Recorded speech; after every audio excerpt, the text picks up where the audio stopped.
So, committee, we are going to go ahead and call to order the Senate Education meeting for today. And our purpose today is to work bills. And committee, I thought that we would simply start with Senate Bill number 31, and that is excluding USD number 207, Fort Leavenworth, and virtual school students from the capital improvement state aid determination. So we will call on our revisor for a brief overview, please. Thank you, Madam Chair. My brief overview is that Senate Bill 31 would exclude USD number 207, Fort Leavenworth, and virtual school students from the capital improvement state aid determination. And I'll be happy to answer any questions. Committee, I know we had this hearing just the other day. Do you have questions specifically about this bill? Senator Gossage. I do, and it's partially just because of my ignorance. I know education in the classroom, but anything that has to do with how all of this is paid for and funded, et cetera, I don't quite understand. So I would appreciate someone helping me with that. Okay. We're going to just go ahead and have Tamara, if you can explain what impact it has having Fort Leavenworth in that factoring for capital improvement. Thank you, Madam Chair. So the way that capital improvement state aid works is you kind of start with the district with the lowest assessed valuation per pupil. And for every other district, for every $1,000 in AVPP above that lowest district, the state aid percentage is reduced by 1%. So Fort Leavenworth, because it's on a federal base and it can't issue bonds, will always kind of be at the bottom, and other districts are up here. Fort Leavenworth will always stay here, and other districts will continuously kind of move away from Fort Leavenworth. And that will change the amount of state aid that they receive for their bond obligation payments. And so by removing Fort Leavenworth, who can't issue bonds anyway, it sort of keeps everyone spaced out and receiving the proper amount of aid.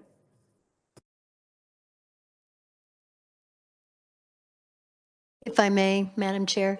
So just for clarification, again, very rudimentary here.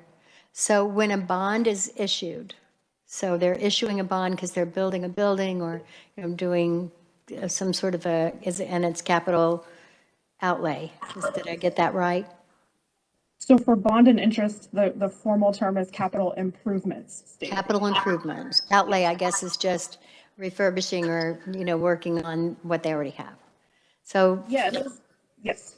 Okay, so capital improvements, they issue a bond. And so, and if they have a bond, then they can get more state money. Again, you can tell, I don't quite understand. So certain districts are allowed to receive state aid for their bond obligation payments, and that's all based on their assessed valuation per pupil. So not every district will receive that state aid, but some do. Okay, and so this, if I remember correctly, one of the senators during the hearing brought up that they thought that this would actually cause a high fiscal bill, or a high fiscal note. Have we had any clarification on that? I cannot speak to the fiscal note. It all kind of depends on which school districts are having bond elections, which ones get approved. There is an approval process by the state board. There's, if the district is, they have to have less than 14%. Like there's all these sort of little things that go into which districts can actually have these elections and issue bonds. All right, thank you, Madam Chair. And to be clear, any district can have a bond election. It doesn't mean that the district is necessarily going to receive state aid in helping pay off the bonds. But the school districts know ahead of time as to what their state aid level will be, whether they're eligible for state aid at all. So they're asking for Leavenworth to be removed, but then so that they can get more state aid?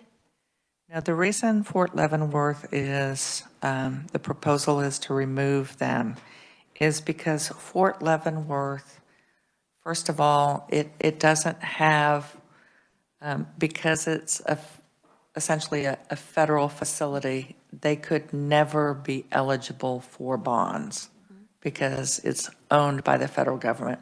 Likewise, they don't have income coming in to that particular district. So that whole assessed valuation, they don't have an assessed valuation like a normal school district would have. So they're pulling it out because it doesn't really fit in to the So criteria. it's, and currently it's being used kind of as a benchmark. Is that right? Right now, it is the bottom, and every other school district is measured above that. Okay. So kind of that's the benchmark, and then you're based on that. Thank you, and thank you again for your patience with my ignorance of this issue. No problem. And Senator Dietrich, I know that you wanted to add something. I did. I think Tamara did a very nice job of explaining that that many districts don't receive any bond and interest state aid at all. And so whether or not they pass a bond election is up to the community. And then there are some districts that do receive some bond and interest state aid. Fort Leavenworth was put on in 2015, I think when we redid some of the formula, and it just doesn't really belong there because they have no taxing authority. They don't own the buildings. They'll never pass a bond. They don't, I mean, they just don't. So it's really kind of an artificial, I don't want to say artificial district, but it's an artificial base that just doesn't need to be there anymore. And just really kind of skews the calculation on the state aid that you might be able to get from bond and interest. So we passed it out last year. I think it passed the Senate, and then it came over to the House, and we had it in the House committee, and it passed out, but then we had to go home. So, and we never got the opportunity to act on it, so. So do I have a motion for Senate Bill 31? Okay, I have a motion from Senator Dietrich. Do I have a second? I have a second from Senator Petty. Are there any amendments? Is there any discussion? All those in favor of passing out Senate Bill 31, say aye. Aye. Opposed? Okay, so that passes. We are now going to move on to Senate Bill 63, which is, has to do with the ACT, pre-ACT, and the work keys assessment. So if we could have a brief overview of that, please, from our revisor. Thank you, Madam Chair. Currently, state law requires the State Board of Education to provide the ACT exam and 3 work keys assessments to students in 11th and 12th grade, and the pre-ACT to students in 9th grade. But at this time, that only applies to public school students. So Senate Bill 63 would expand the definition of a student for purposes of providing those assessments, which would allow students enrolled in a public school, accredited non-public school, or homeschool registered with the department to take those assessments at no cost to the student. It would also require the department to annually notify the custodian of every non-accredited private school registered with the department of the times, dates, and locations that those exams are offered in Kansas. And then lastly, the bill would require the department to prepare and submit a report to the Senate and House Committees on Education that would include the aggregate exam and assessment data. And I'll be happy to answer any questions. Committee, are there any questions? Senator Gossage. Not a question per se, but a comment. I've received a lot of emails about these. You guys may have also from homeschool parents, et cetera, that I felt like didn't quite understand. They were concerned about reporting that they personally would have to do or the school would have to do. And unless I'm misunderstanding this, I don't think that that's how it works. I think they're just offering them an opportunity. They don't have to do it to be able to have this free ACT that's offered to students in public school. Did I get that right? Yes, Senator, you got that right. First of all, it's not mandatory. I think that there was very much concern as far as the contacting of those kids that were homeschooled or those kids that are attending a private school. And so in light of that, if we have a motion and a second, I do have an amendment that addresses the concerns that we all heard about. So okay, I have a motion from Senator Second. O'Shea, a second from Senator Gossage. And so that will move us into, I do have an amendment, and Tamara, if you want to pull that up and send that to Cindy, then she will send it to everyone else.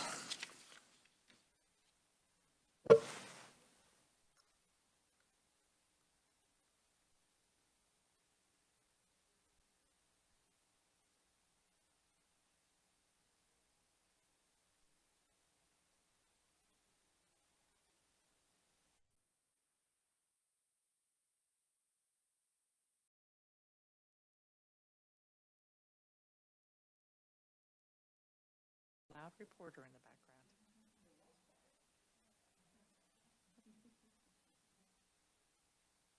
background. Madam Chair, Yes. would you like me to share the balloon on the screen? Yes, please.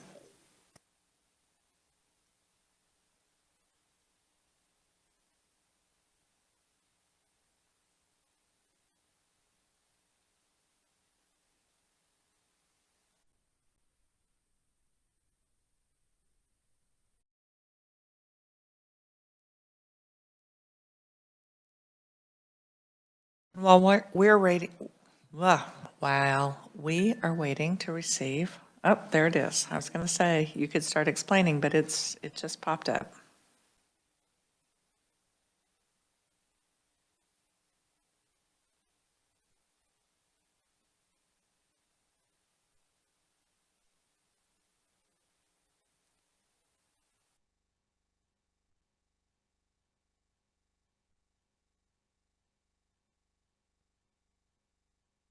So, what the amendment does, it says the Kansas Department of Education and each school district shall annually notify the official custodian of every,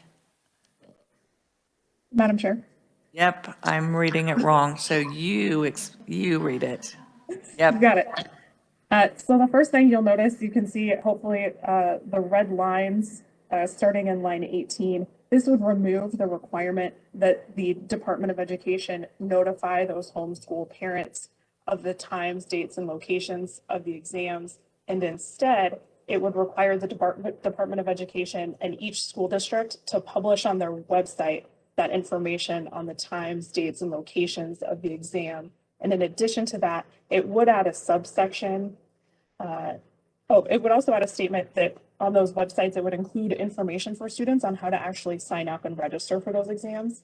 And then the second part, if you see on subsection C in that bigger balloon, it would just clearly state that participation in these exams is optional and nothing written in this section shall be construed to require any student to participate. So it just sort of emphasizes that it is optional. there we go. Thank you, because the red doesn't show up on my laptop. So that makes it clear. Questions about the amendment? Senator Petty. Thank you, Madam Chair. The only question I have is in the first bullet where it says the Kansas Department of Education and each school district. I'm a little confused because I might be wrong, but I don't believe that every school district offers it on the same exact date. So I would find that on the Kansas Department of Education that could be confusing. Actually, the testing for the pre-ACT, ACT, and work keys that are paid by the state are all administered on the same day. Senator Erickson. Oh, I'm sorry. Thank you, Madam Chair. And as I'm looking at this amendment, I think it's a good idea. My only question would be, what if a district does not comply with this? I know in the past, we have said that districts have to put certain information on their website, and they didn't, and then there was no consequence or anything we could do or had any kind of leverage, apparently, to enforce that, so parents do get that information.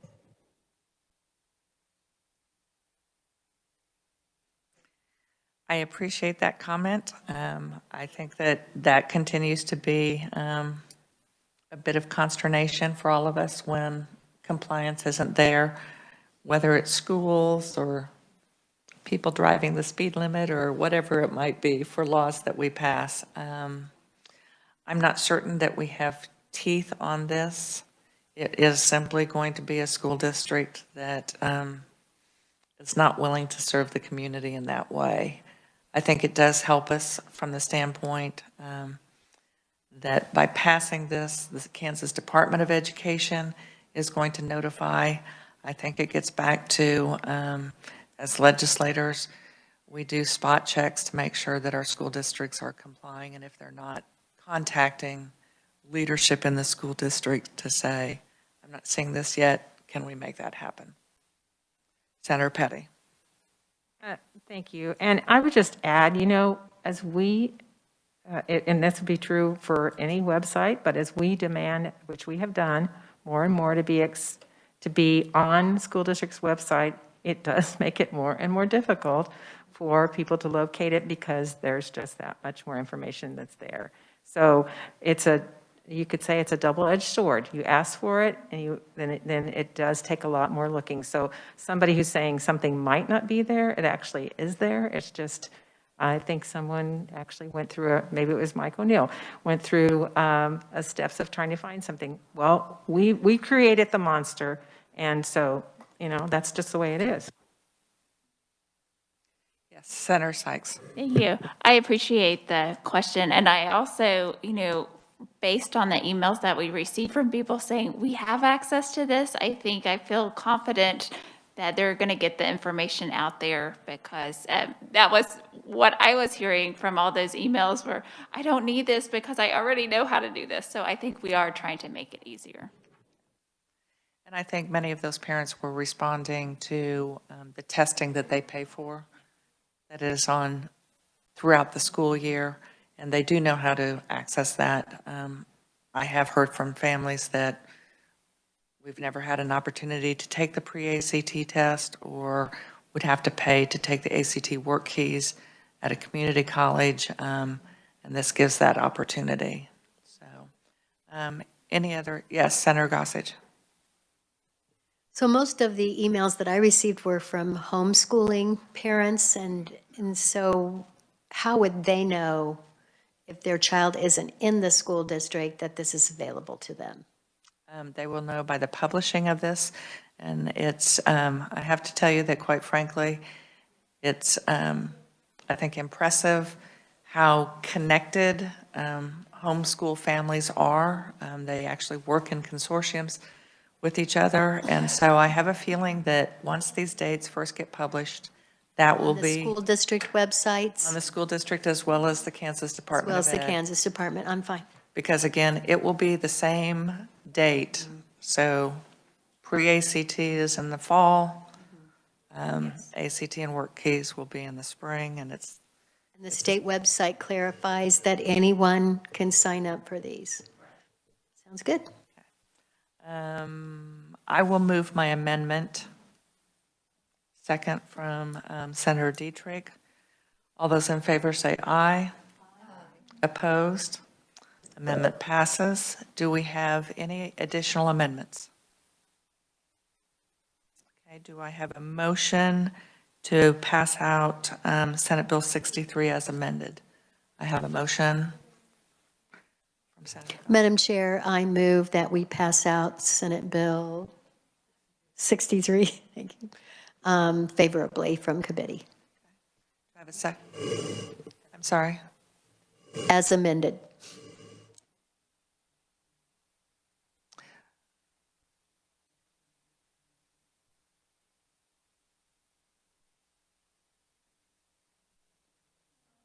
There was a motion. We hadn't done the amendment. Okay, so this is as amended. Okay, do I have a second? Senator O'Shea, would you like to? Yes. There we go. We got you back in the loop. Okay. Yes. Okay. So it has been moved by Senator Gossage, it's been seconded by Senator O'Shea, that we pass out Senate Bill 63 as amended favorably. All those in favor say aye. Opposed? That has passed. I would now like us to move to Senate Bill 93. That was presented, I believe, at the beginning of this week, or it might have been, it was last week. There we go. So if we could, I will not read the title so that Tamara can step us through it. Thank you, Madam Chair. I was feeling a little bit useless earlier. Senate Bill 93 would amend state law and would state that the information attained from the needs assessment that school districts conduct would be used when preparing the budget of the school district to ensure improvement in student academic performance. Additionally, Senate Bill 93 would require the school district budget, quote, allocate sufficient monies in a manner reasonably calculated to have all students achieve the goals set forth in KSA 723218C, which is the statute that contains the ROSE capacities. And I'll be happy to answer any questions. Committee, what questions do you have on Senate Bill 93?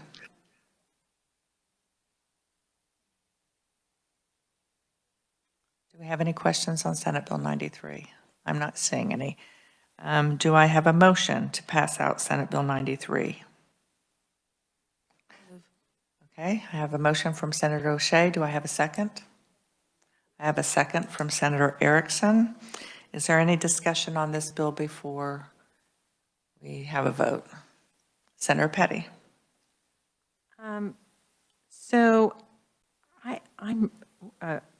Comments have been made about other bills, about the necessity of them, and so I'm having trouble understanding the necessity of this bill. We have a state budget for education. There, as many of us know, there are the budgets at the school district level are very defined. I mean, we have a former superintendent here that can speak to that with a lot of expertise. And the school boards in those school districts make determinations based on a lot's tied to their accreditation for providing a quality education for all students. So I'm having difficulty understanding what impact or how this would impact current law.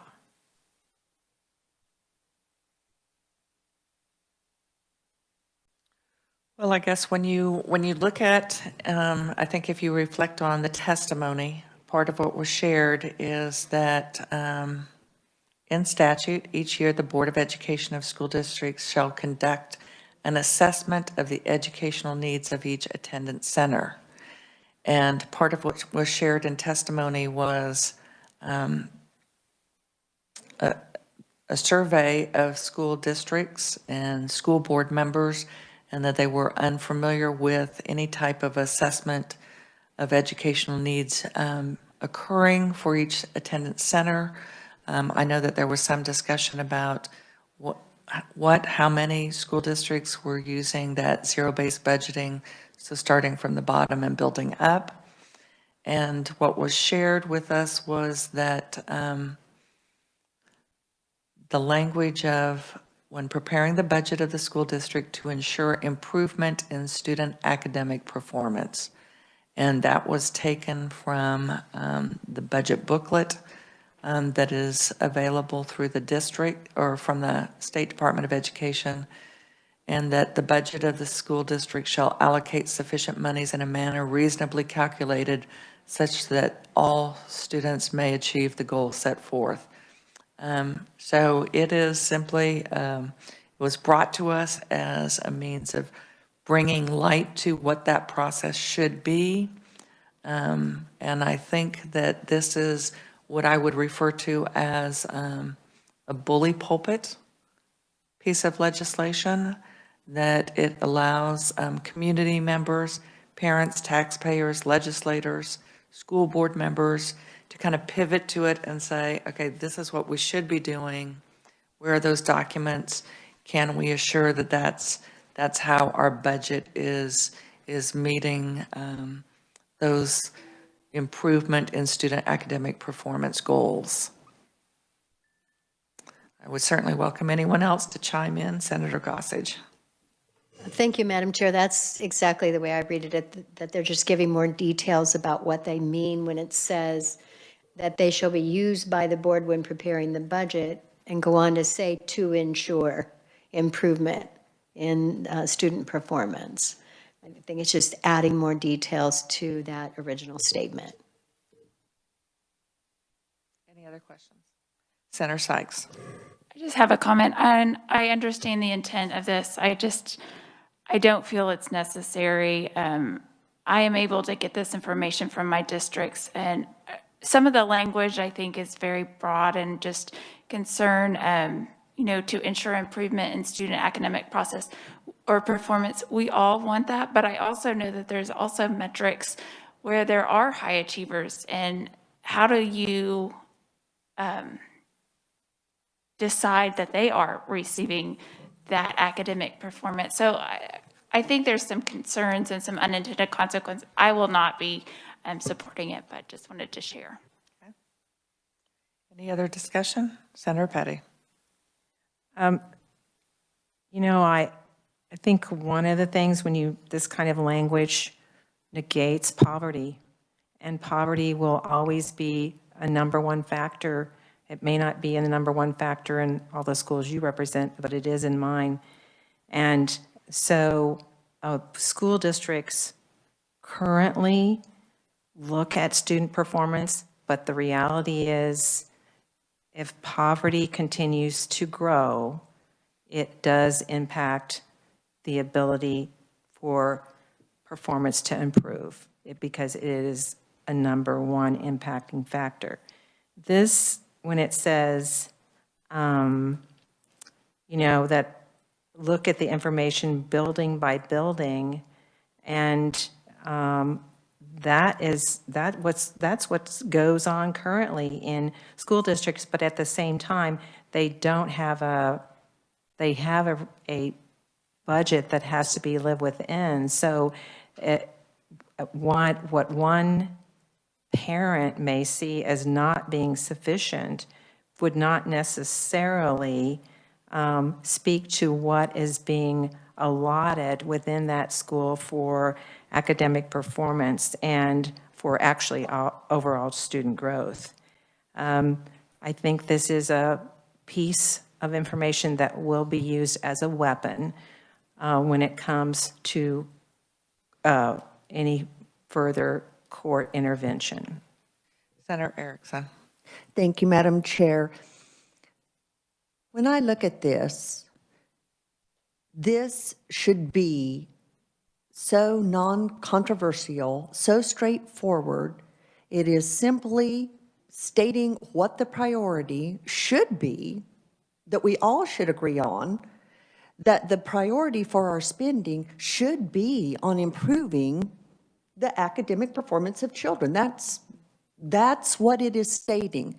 It's providing clarification as to that's where the priority should be, that these are the documents we should have, that parents understand very clearly that this is the priority, that it's available not by having to go, yes, the information's out there, and as we've talked about before, trying to dig and find and piece together, this streamlines that process. It states it very clearly and concisely, provides some transparency and prioritization as districts and communities look at their school budget. I guess I just failed to see why every district can be going, of course, we do that already. This is just clarifying it. Thank you, Madam Chair. Senator Dietrich. I certainly don't disagree with anything that Senator Erickson said. I had a question about who determines the sentence in a manner reasonably calculated. Is that something that is the intent, that it would be something that the community would determine, or the district would determine, or that's probably the wording that I'm just wondering, who looks at that? Go ahead, Senator Erickson. I believe, correct me, Madam Chair, that is the verbiage directly out of the budget handbook that school districts receive. I think that's where it came from, so it's keeping it consistent, shouldn't be anything, new or to districts. Very good, thank you. Senator Petty. I just have one other thing to add. If we talk about this already in budget handbooks, then it shouldn't be a matter of dispute as to the fact that it's already being done. This seems like a small thing, but I know it's come up before when it talks about materials being available, whether we're talking about counties or cities or school districts, and this says the district, the budgets and the summaries of the proposed budget is on file at the administrative offices of the district, and that copies of such budgets and summaries are available upon request. Right now, we're doing all our work online. We're being expected to be concerned about our environment and use less paper. And yet this legislation, in a sense, is directing school districts that they have to provide copies. And I don't know, I'll ask Senator Dietrich, how big was your last budget? It's hundreds of pages for larger school districts. Usually when folks want to look at our budget and touch it, we would just invite them in. And they could sit down and go through it page by page by page, because it's hundreds of pages. Okay, and I will simply say, before we keep going back and forth, we'll just maintain this as a meeting. So I will weigh in, and then I saw a hand from Senator Erickson. But this would be a form of core request, so it would be an open records request. And right now, school districts are more than willing to say, bring your jump drive in and we'll download it, or we'll simply email the PDF to you. So is it available upon request? It is. And typically, if you're asking for something to be printed, if it's over a certain amount, they have some type of policy, and that would be honored. Senator Gossage. Maybe this is for the reviser, but there's something maybe I'm not understanding, but I thought all we were discussing was just the italics, just the italicized part, right? What we're discussing now is already in statute. It is. Okay. You're correct. So just the italics. Thank you. Yes. I'm not seeing any other questions. So do I have a motion to pass out Senate Bill 93? I have a motion from Senator Gossage. Do I have a second? Second from Senator O'Shea. All those in favor say aye. Aye. Opposed? No. Okay, it appears that it passes.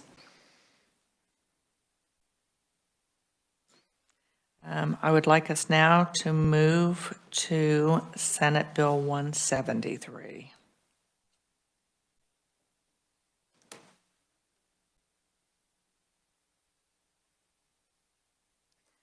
So if our reviser could please give us an overview on Senate Bill 173, please.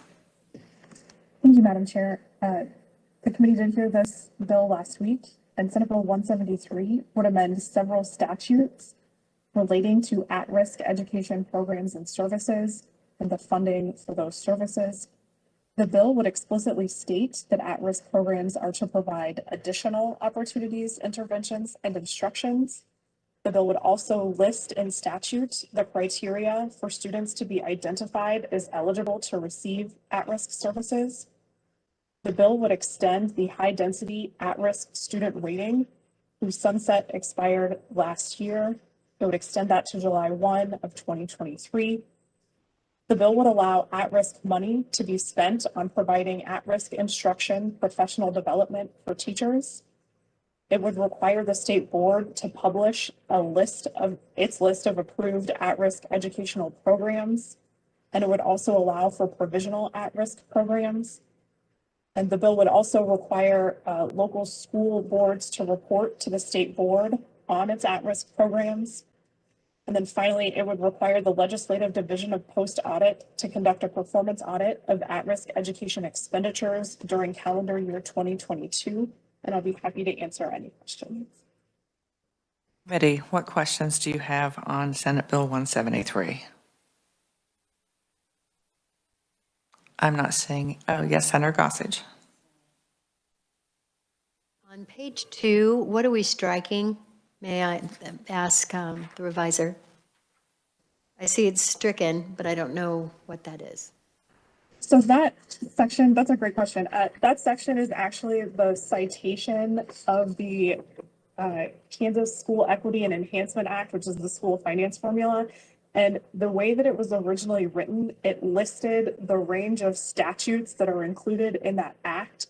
And because if you look on page 1, there is a new section, we would have to account for that new section. So every time we amend the School Equity and Enhancement Act and add a new section, we'd have to come back and add. So what this striking does is instead of doing that, it strikes a listing of the numbers and just lists the very first statutory number in the act and says at SEC to pick up every single one. So that way in the future, if we have new sections that are added to the act, we don't have to amend this section every single time. Thank you for that explanation. Thank you, Madam Chair. Senator Petty.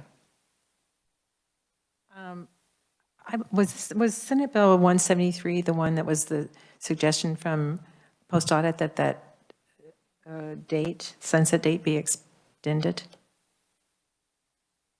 That was a part of that, yes.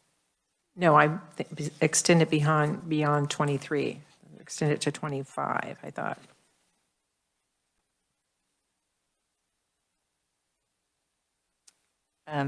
We're not at the point of amendments, but if you are wanting to offer that as an amendment, when we get to that point, we can.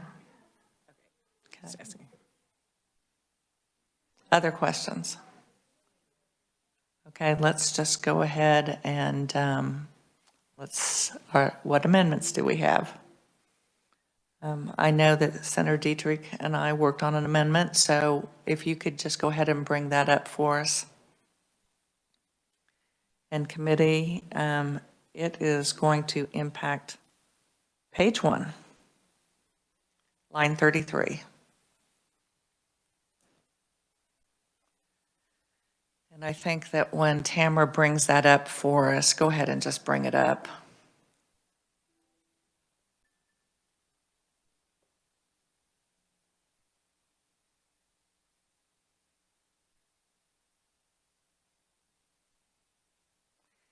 And Tamara, if you will simply read to us what is being added in that balloon.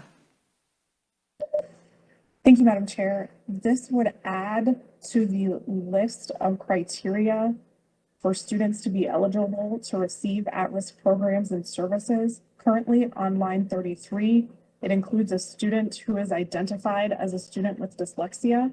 This balloon would add or characteristics of dyslexia.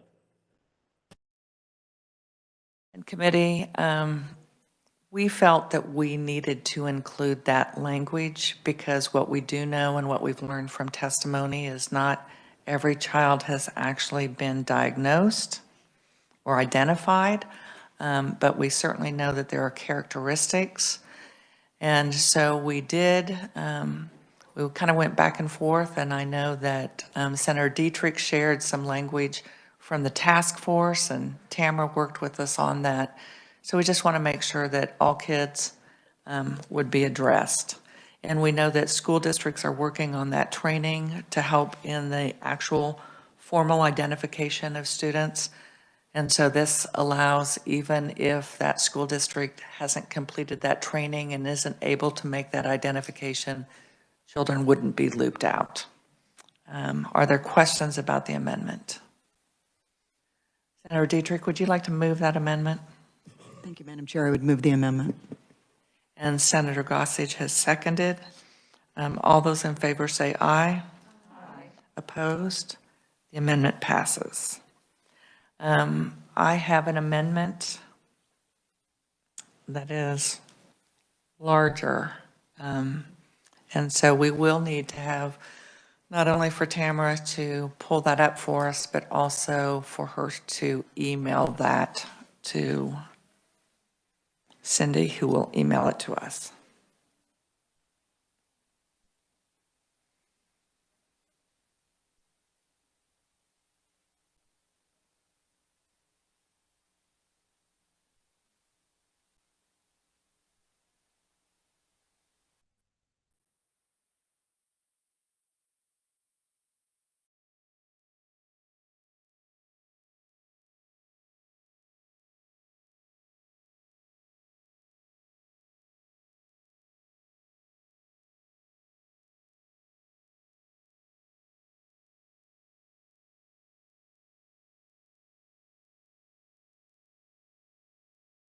Okay, that was the chime.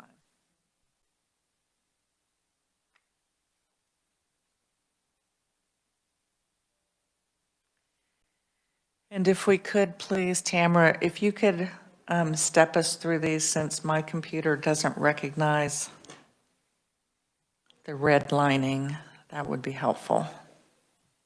Yes, of course, Madam Chair. So this would amend page 3 of the bill, and current law requires school districts to spend their at-risk money on the at-risk best practices identified by the state board.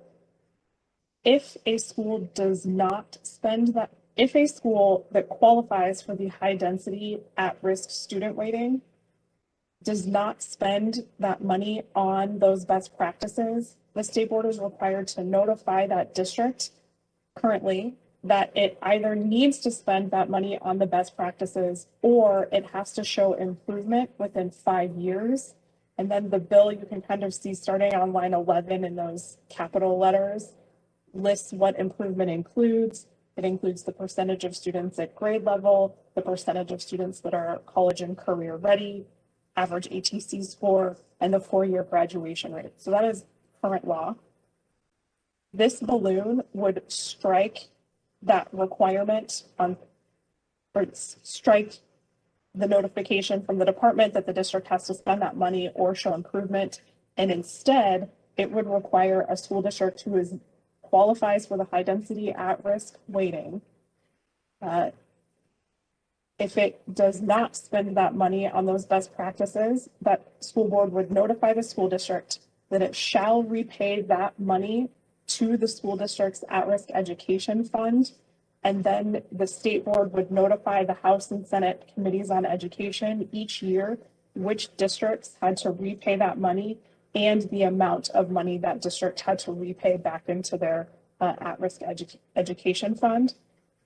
Additionally, if you look on line 16, it says if a district currently doesn't show improvement within 5 years, the school district does not qualify to receive the high density at-risk weighting in the next school year. This would strike the language that says and does not show improvement within 5, and would just say if a school district does not spend such money on the best practices for 3 consecutive years, then the district would not qualify to receive the high density at-risk student weighting in the next school year. And then the last thing that this balloon does is instead of having the sunset provision in 2023, as it currently is for the high density at-risk weighting, it would push that out 1 more year to 2024. And I'll be happy to answer any questions. Committee, do you have any questions on these balloon amendments? Senator Petty. Thank you, Madam Chair. The only question I have, and maybe I know this, is that, is this, when does this take effect? I'm sorry. When does this take effect? It takes effect. Hang on. Takes effect and force from after the publication of the statute. So, okay, then the statute. Okay. Senator O'Shea. Thank you, Madam Chair. So A, B, C, and D in lines that's being struck out.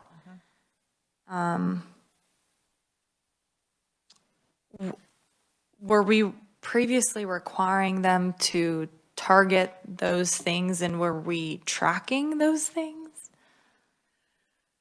Yes, so when we had a hearing on this bill, when we've had hearings on at-risk funding and at-risk spending, and then when we had the presentation by legislative post-audit, what they found in post-audit is that money wasn't being spent as directed in legislation, and it was being spent on a variety of different things. Now, that is not to say all of the money was not being spent appropriately, but there were things that were deemed outside of the guardrails of at-risk spending. And so what this does is it makes it very clear, and I'll tell you, one of the reasons that I was willing to strike A, B, C, and D is because we have not been able to have that tracked as far as complying with that. And the concern was waiting on the 4-year graduation rate, waiting on an average composite ACT score if the kids weren't taking the ACT test, because that's not mandatory. So some of those things weren't necessarily going to be valid measures. It also takes into account the whole aspect of where we are right now. The percentage of students at grade level on state math and English language arts assessments. We know that we don't have those assessments from last year to even make that measure for this year. And so whether we're in a pandemic or not, depending on how long that pandemic might occur, it just kind of pushes that aside. And what we really want is the funds that have been set aside for at-risk education are going to be used for those kids that on page 1, that is the checklist. Students shall be identified as eligible to receive at-risk programs and services if they meet just one or more of that criteria. And so we want to just help school districts focus on, here's the criteria. We've even added a criteria, which is in response to concerns we've heard from them about how do we address dyslexia. So it's responsive to what districts are wanting. We have responded in other ways. We're now we're codifying into law that they can use these funds for teacher training and for in-service, so that they're able to provide these different kinds of services. So that is all fits in with that other, when we made that recommendation on funding for the budget. That's part of the reason that we want to fund, that they're going to come up with lists of appropriate programs and lists of resources so that school districts can find that list, make decisions that work best for them, and that, it's basically a 3 strikes and then you're out. And all it's saying is, if you used the at-risk funding to buy a refrigerator or to pay for post-prom, whatever that amount was, you need to, from a different source, put that money back into at-risk funding. So you had a follow-up question, and then we have Senator Dietrich. Thank you, Madam Chair. So I am understanding better. I'm still curious, how will we know if they've used it on something they shouldn't have? And then we would be requesting them to, so if we're requesting them to use, if you didn't use this, we're essentially just trusting that if they didn't use something, but how do we know, how do we hold them accountable to that? Well, first of all, there is the legislative post-audit but districts are required to report to the Department of Education how they spent those funds. So that is already a built-in reporting mechanism. Okay, Senator Dietrich and then Senator Sykes. Thank you, Madam Chair. That kind of ties in what Senator O'Shea asked. So we also have district audits, and so KSDE will send a team into the district, and they will audit your spending. My only concern is January 15th, those audits won't be done by then. Is there a reason we have January 15th? Are you asking with regard to the report? Yes. Is it from the previous year? It is. Okay. January 15th, and we've had that question come up on other bills. Why January 15th? Simply because that's on or before when the legislative session starts. So it's reporting from that year prior that they will bring to us. Could we put the word prior in there? Because it doesn't say that right now. Madam Chair, Yes, jump right in. if you look at the very last line of that box, it says for the preceding school year. Thank you. Thank you. And may I ask one more question? Madam Certainly Chair? may. And it's the question about best practices. Can you just clarify that for me? Because the What Works Clearinghouse doesn't have all the best practices that have been identified, like JAG, K, and, those kinds of things that we've talked about in the past. Could you help me with that? We can, and I think actually our revisor can, because I think we do have language in other areas that identifies best practice. In fact, I think am I right that it's starting in section 1, the new section 1?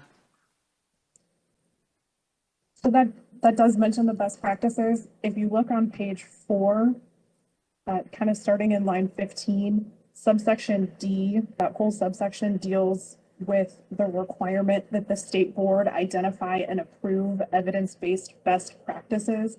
So the requirement is on the State Board of Education to determine which programs and practices meet their criteria for evidence-based practices. Senator Sykes. Thank you, Madam Chair. My question was on those same lines of those best practices, because I know the clearinghouse did not always have those up to date. And I guess some of my concern is I know some of these programs, and we're looking at reducing class size, and I think of some of the issues in a nurse who has helped an at-risk student, and it didn't necessarily fall into that program. And I know as you and I traveled this state with the bullying task force, I think there were lots of programs that have helped at-risk students. I'm thinking particularly of the one high school that on Wednesdays they had a pizza party and they put their phones away and they had games, and I'm seeing the community involvement and much more the reducing absenteeism and things like that. So my concern is that we're taking some of this flexibility and things that we do see are helping in bringing our kids up, and that's my concern, is that we're somehow missing some of those things that don't necessarily hit in the best practices, but they are doing that work. And I don't want to lose that and that flexibility. So. I appreciate that. I will simply say, to me, this is very similar to using funds for the classroom instructor, using the high-density at-risk funds, using the at-risk funds to pay for the classroom teacher, because every child that attends, be it that school district or that particular school, is expected to have a teacher. And with regard to your examples of the pizza party or some of these different types of activities, that's something that's made available to every student. And the intention for the high-density at-risk as well as the at-risk funding is to help those kids where they receive above and beyond what others receive. And it's so that we get them to that academic grade level, or we help them with regard to like the English language learner, the student with dyslexia or similar type cognitive reading issues. So they're going to get that above and beyond everyone else. So I know what you're saying, but to be clear, I am concerned that we are not taking what is supposed to be a targeted amount of funding, targeted for kids that are identified based on that checklist, and we haven't been necessarily focusing it on the types of programs. And I understand it's fun to have a pizza party. That is not going to help with some of the issues that are on that checklist. And if I, I'm not going to argue that Yeah. it's fun, it's positive, but it also isn't planned and intentional to help that child that is identified as eligible to receive at-risk programs and services. And that's what we have to kind of keep circling back to. The money is there for programs and services. And I agree, and I absolutely respect that. I just, some of these are, homeless or a migrant, English language learner. And so I think some of that can be established in the group with everyone instead of just pulling them out, because I think there is some concern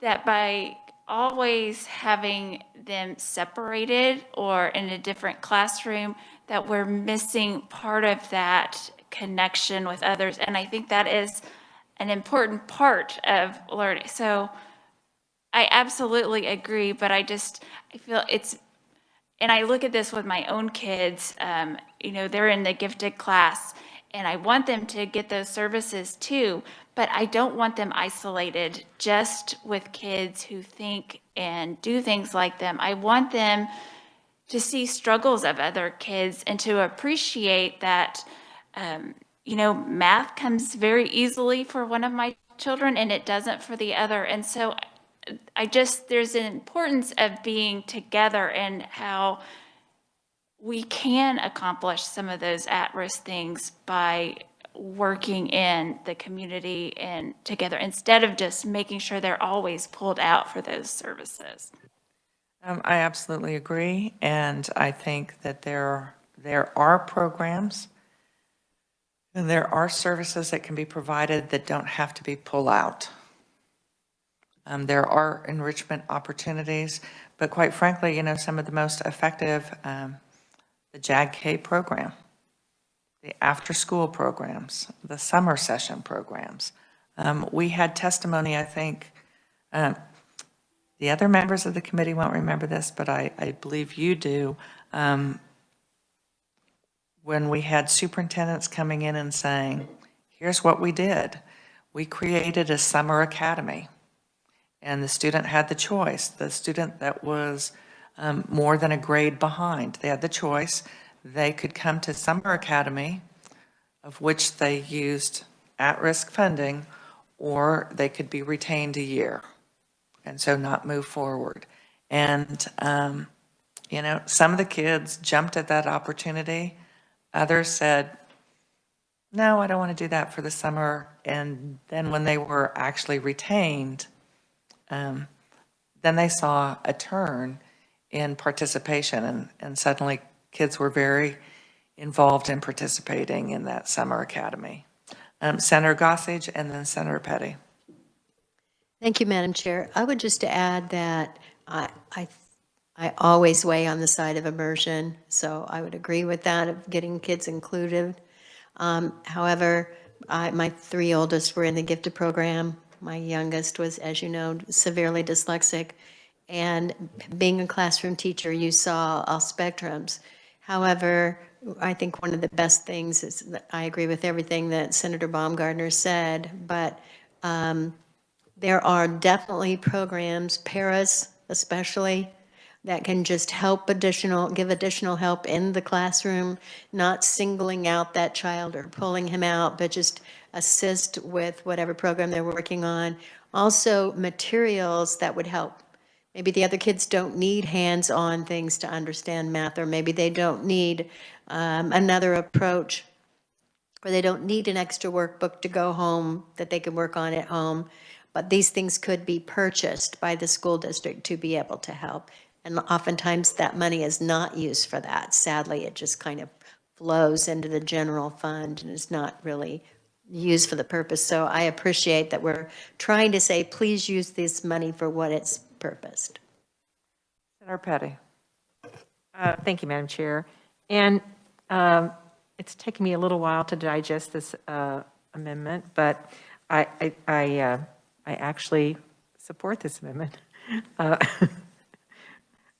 Don't fall over. I do. I was going to say, would you like to move the Totally. amendment? But I would say that one of the things that helps is that, as I look back over the bill again on page 4 and 5, that not only does the State Board of Education have that list, but that districts then can also have provisional at-risk educational programs that they can have in place for 3 years. And so as we know, there are things that districts try because they see that they're working well with the population that they have. And it may not specifically fall into what's on the State Board of Education's list, but this gives them the opportunity to do that without being penalized in any way. So I think that, that causes me to have a little more comfort, because I know that districts are all looking to provide the best opportunities for all the students they have.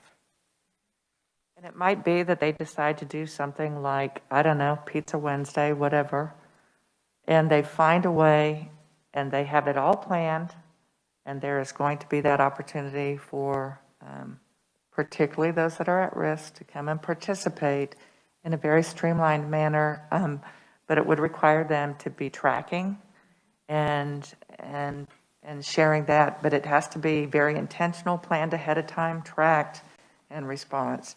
Senator O'Shea. Thank you, Madam Chair. So I understand at-risk being to the specific student. High-density at-risk technically, correct me if I'm wrong, but would mean a classroom or a school where there's enough at-risk students that it's simply high density. And so the money there spent on the entire classroom is allowed, right? With the high density you're talking about, or does that still only apply to, even if you're high density, does it only apply to the students that are at risk?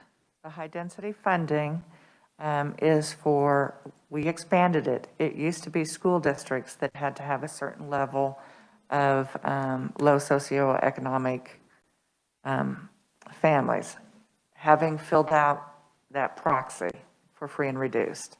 But we did change it, and what we added is it could be a school district that wasn't eligible, but they might have one or more schools that had that high density. And so they do receive that funding, but we want to make sure that that high density funding is applied in that school. So it's actually 2 layers. So there's at-risk funding that they receive, and then there is the additional high density funding. Senator O'Shea. Thank you for allowing the follow-up. So within that school district, the high density would just follow the school deemed as high density. Correct. If that was a situation where it wasn't an entire school district, but it was just maybe 1 or right. 4 or 5 schools. And then from there, it doesn't have to go. So if you have a classroom of 20 and 18 are high at risk, but 2 aren't, it wouldn't have to be distributed again, would it? No, but it gets back to it's services or programs that the children that fit that checklist that they have. And so, and I'll use as an example, is identified as an English language learner. And so school districts that have English language learners might have in that classroom an instructor that is, that has that certification as an ELL instructor, because there is such a high density of ELL kids, or it may be a separate pullout for those kids. So it is, again, the school districts have that flexibility, and it depends on how they are addressing that within the school district. Senator Sykes. And not to belabor this, but I think maybe my request for teachers and administrators and everyone is, that we are working and we're gathering that data so that list, I guess I don't want this list to exclude something that we know is working somewhere. And I think that's my biggest concern, that trying to go through kind of the hoops and jumping through all those hoops to make it on the list. Because I know there's a lot of great programs out there and a lot of teachers doing exceptional things. So I guess my request is that we're getting those in a timely manner so that we have all of the tools that we need. Please clarify getting what in a timely manner? The list, so updating the list so that we have access to all of these programs that are helping at risk, I think. I follow. Okay. Senator Petty, would you like to make a motion on this amendment? On the spot. I'll make a motion that we add this amendment to Senate Bill 173. Do I have a second? Okay, second from Senator O'Shea. All those in favor say aye. Aye. Opposed? The amendment passes. Do we have another amendment? Senator O'Shea. Thank you, Madam Chair. This is balloon number 6. And it would be on page 3. So I'll share a little bit about it, and then does the revisor share a little bit as well? Well, we'll ask the revisor to, not knowing how large the balloon is, but to share the balloon. And then if it's large, then we will email it to our assistant, Cindy. Technically, Senator Baumgartner, your previous amendment, this one would need some editing based on that change. But it's, so after this, we had Senate Bill 144 on our agenda to look at the expiration of that sunset, and this would get rid of the sunset for the high density at risk. So committee, essentially it strikes, if you look at the balloon amendment that we just passed, it would strike lines 19 and 20. Second. Okay. Is there any discussion?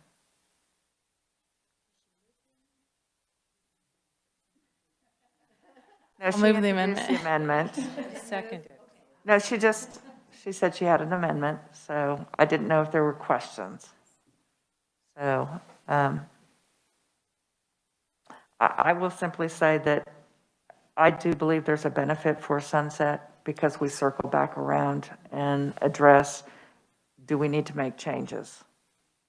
And I think that sunset is an appropriate time to come back and see what revisions, not just I don't think a sunset is perfunctory.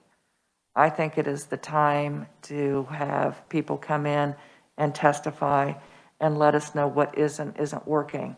And it was actually during a sunset for high density that we heard from superintendents.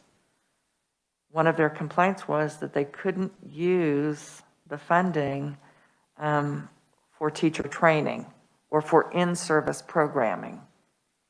And in-service programming is so crucial if you are wanting the whole school or the district to be on the same page. And it seemed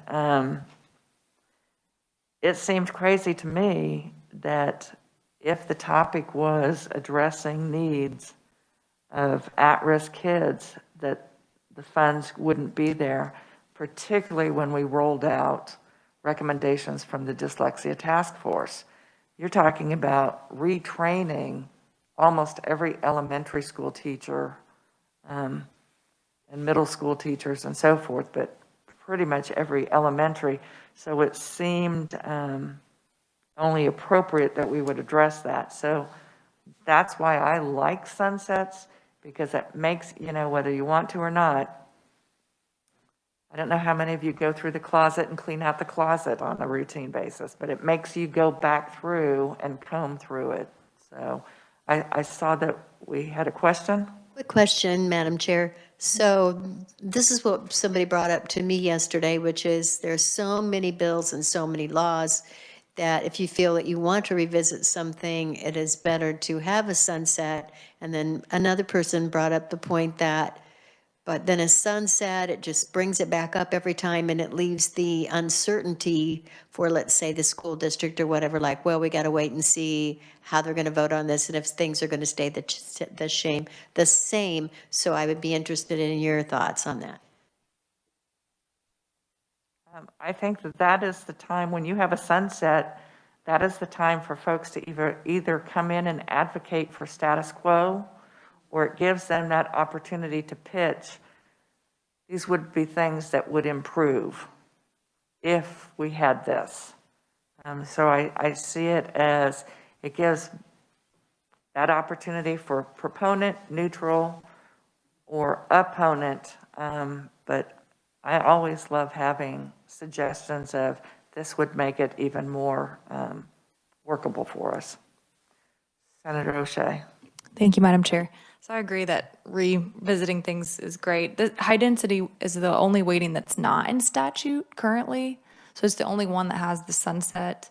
I know for my district, the Topeka Public Schools have a couple of schools that are high density. And so that's my interest in, for their planning purposes and for the needs of high needs of those students, that we allow that to be in statute. And to that point about the sunset, could we go through all the weighting? I mean, this will probably give some people a heart attack, but could you go through each of the weightings and sunset each one a different year just to revisit them all?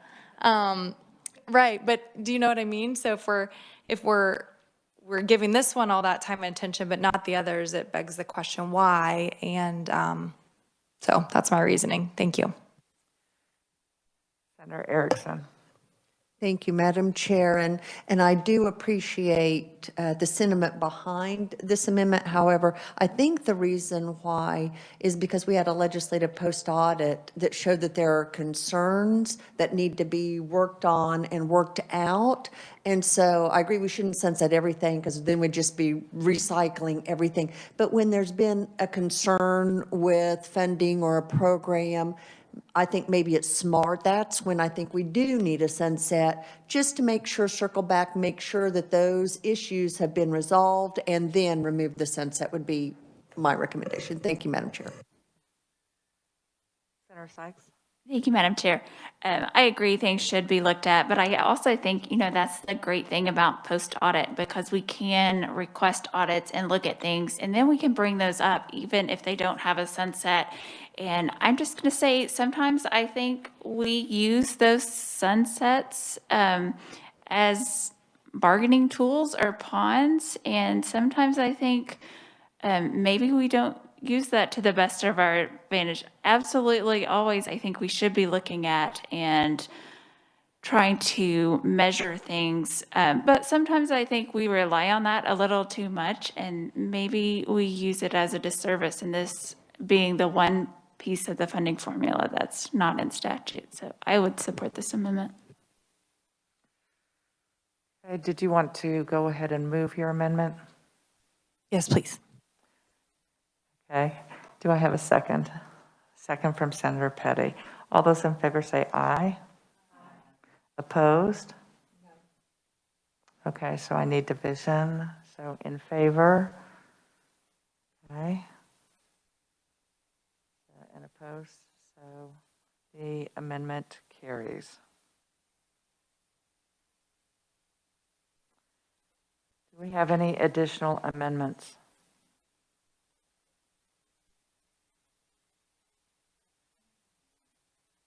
Yes. So I don't have an amendment. Everybody say yes.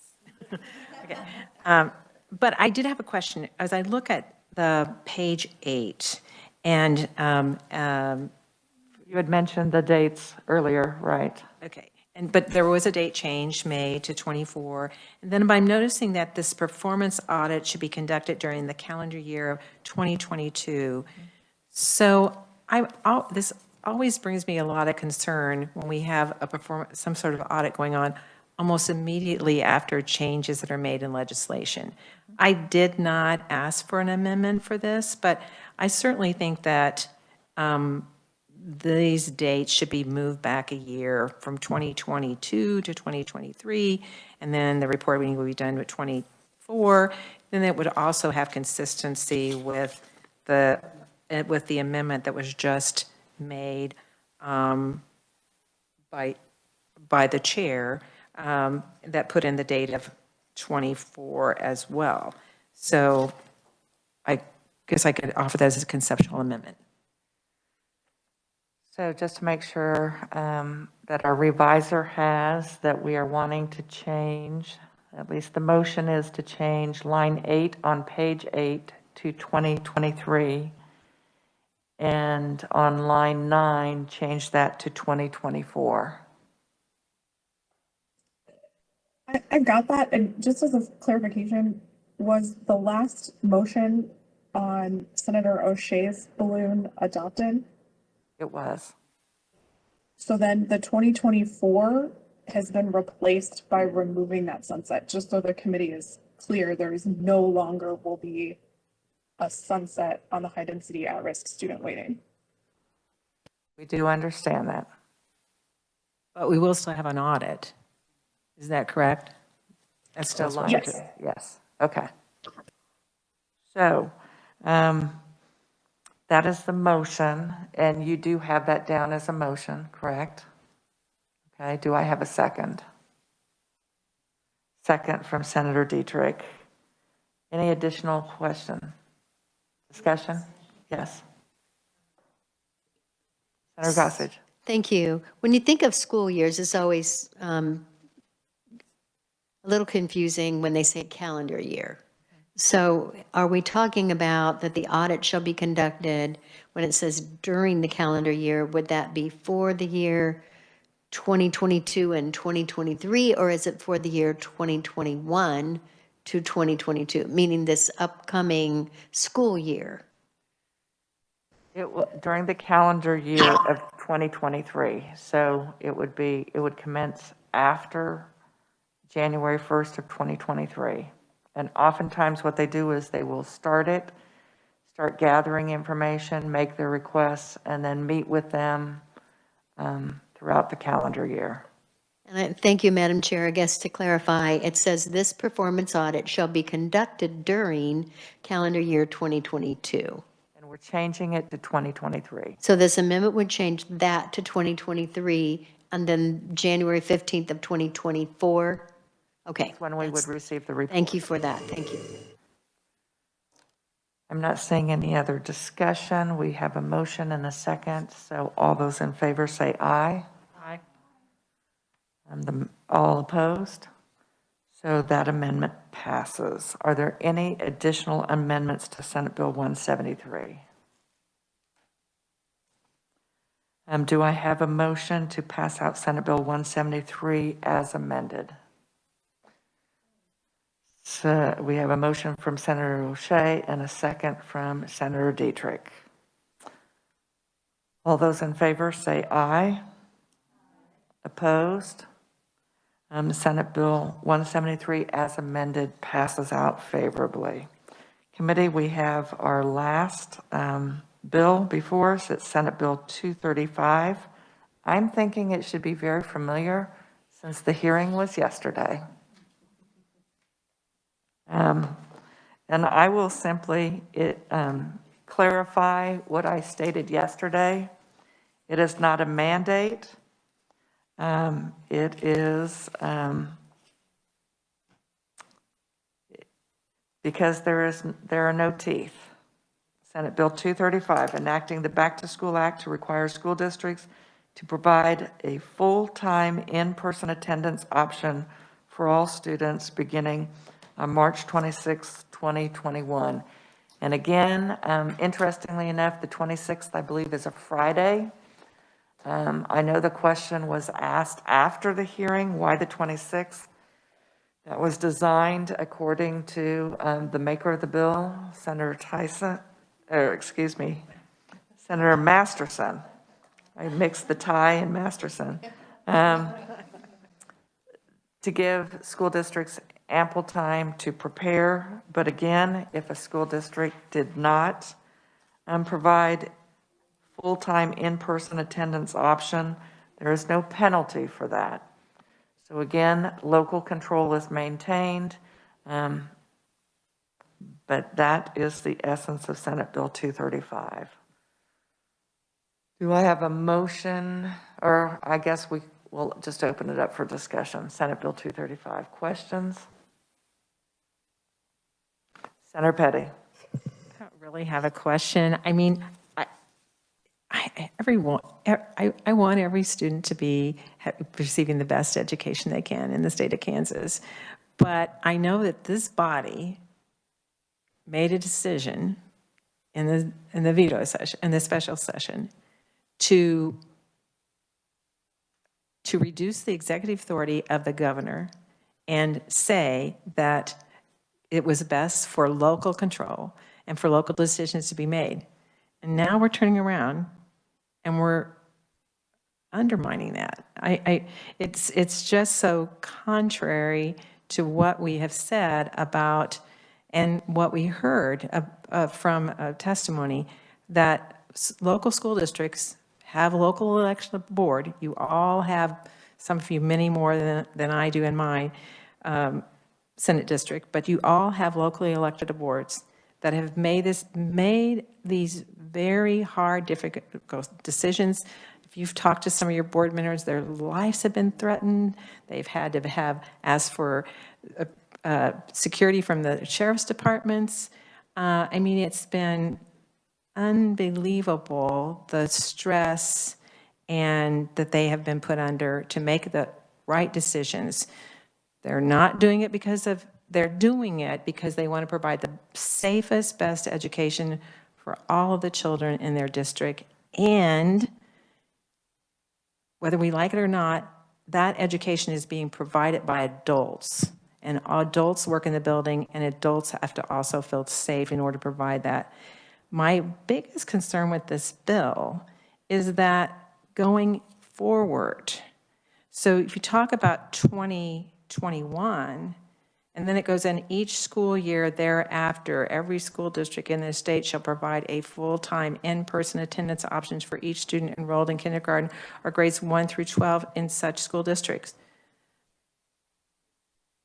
I have a problem with about how this is written when it says provide. I mean, if it's being provided, and unfortunately did not get to ask the question of the maker of this bill yesterday, but the implication is, Madam Chair, you've said that there's a choice, but the implication is that somehow,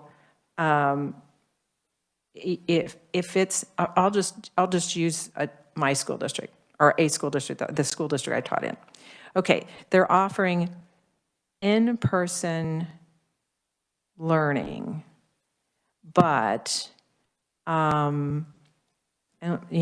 we all hope that next school year there will not be the continual pressure of COVID-19 resting on the shoulders of our administrators and our school boards and having to make those decisions. And that staff, whether they're in the classroom or in the building, will have made the decision to get the vaccine. But if you have an outbreak in a building, and buildings and school districts are doing this right now, they're shutting down a classroom for a period of time in order to accommodate. Would that then violate what's said in the bill right now, or not? You asked me this question yesterday. I thought I answered it. I believe that when we're talking about there's an outbreak in a particular building, if the district is still providing in-person option, they would not be in violation. And again, typically when we talk about a violation, it's because there is some penalty. It would be, and in this bill, there is no penalty. But would they be abiding? Yes, they would be reacting to a particular building issue. I have a question from Senator O'Shea and then Senator Gossage. Thank you, Madam Chair. I have a comment. I keep hearing the words protection and safety, and it's all about, it's all focused on COVID-19. My question is, what about the safety and protection that we can provide for the mental illnesses and all the other risks? Every day when we get in our car, that's a risk. Every day, there's just risks, and there's bad things in this world all over the place. And so we're so focused on COVID-19, and in the meantime, the protection and safety of the students, I just feel like it's like a cop-out. So that's very frustrating to me. I mean, I know adults have to do this job, but in no other setting where an adult has to do a job do they get to choose to not work, because if you don't work, you don't get paid. So we have nurses, and if they don't feel safe, they don't have to go to work, but they're also not going to get paid. You have a business owner. If they don't feel safe, they can make the choice to not go to work, but you don't get paid. And that's just this reality. And again, I think because we're so focused on COVID-19, we're missing out on social well-being, emotional well-being, financial well-being, community well-being, and looking at this bigger picture. And I'm just, I can't believe we're talking about, if somebody is afraid to go to work, in any other setting, you just don't get paid. Thank you. Senator Gossage. Thank you, Madam Chair. You and I have both attended school board meetings and met with school board members, as was mentioned earlier. And what I'm hearing is, I wish you guys would do something. We appreciate the fact that you've left it up to us, but we then have to go by what the governor recommended, even though it's left up to us. So we feel like we don't want the liability to say, well, the governor recommended this, or the health policy director, or, Dr. Norman recommended that. And so we're kind of stuck in a rock and a hard place. It's like, if we do say we're going to open some of our schools, we have people saying, well, then you're going against the recommendation of the governor or the state of Kansas. And they're saying, please, could you guys please give us an opportunity to go the other direction? And I think this does that. It's not a mandate, but it's saying that you should be able to have an option. And again, I mentioned this yesterday, and that is, if you read the testimony of all of the scientific data that has said you need to get kids in school, kids need to be back in school, there are some school board members that are using that data to say, we've got to figure something out. But to just say, we're saying as a body, you need to have at least an option for kids to be in school. It's like, okay, so it's not just the state telling us we have to close down. It's the state saying you should have an option to get kids open. Just restating what I was told. Any other comments or discussion? I think for me personally, we're talking about more than a year after schools were closed. And I think what really turned a corner for me was when we were provided the spreadsheets, and then when Norma re-verified the latest data with regard to the CARES and GEAR money, and to know that we have roughly $112 million in our school districts that have not been drawn down yet. And when we come back on Monday, it's going to be March. And that means just 3 months left of school, and less than 3 months of school. We've got spring break, and we have school ending before the end of May. I'm not certain what we're waiting for to spend that money, because the intention was the money to be there, to be used to create the environment that would be safe. And so I have Senator O'Shea, and then I have Senator Sykes. Thank you, Madam Chair. I do want to clarify one thing. I've asked in one of my counties, Shawnee County, about that drawing down that money. And what they've told me is that report was in November. So some of it they have drawn down and spent. Is that incorrect? Norma provided us, the data yesterday was the most up-to-date data, and it was as of this week. Good to know. And I will circle around and ask that again. But my understanding was that some of it had some flexibility in terms of when to spend. But I would like to ask my people again, so thank you for that. They have always had flexibility. Some dollars had to be spent by the end of December, but as to when they spent it from the time they received it to end of December, they had that flexibility, and they continue to have flexibility. Senator Sykes. Thank you, Madam Chair. I think, as we're looking, we all want kids back in school, and we know face-to-face, even though there have been kids who have thrived in online. But I think, we really need to focus on making sure that we're able to get those vaccines. And I would just encourage, if you all didn't read the article that Mark DeSetti, I think it was Mark DeSetti, not Mark Hellman. I thought it was very good, and just maybe a different approach as we're looking. And I say this as my husband, I don't think he's ever going back to work, because they have closed down their office, and he has been working from home since last March. And I don't know that he's ever going to go back, because they're doing very well. Do I have a motion on Senate Bill 235? Okay, Senator O'Shea made the motion, Senator Gossage the second. All those in favor say aye. Aye. Opposed? Did you want that recorded? Okay. Senate Bill 235 passes without amendment. Committee, we did not get done in 1 hour. We got done in an hour and 35 minutes. Excellent work today. Thank you so much. And we will see you on the floor on Monday. We will not have committee meetings at all next week. Thank you. Meeting adjourned.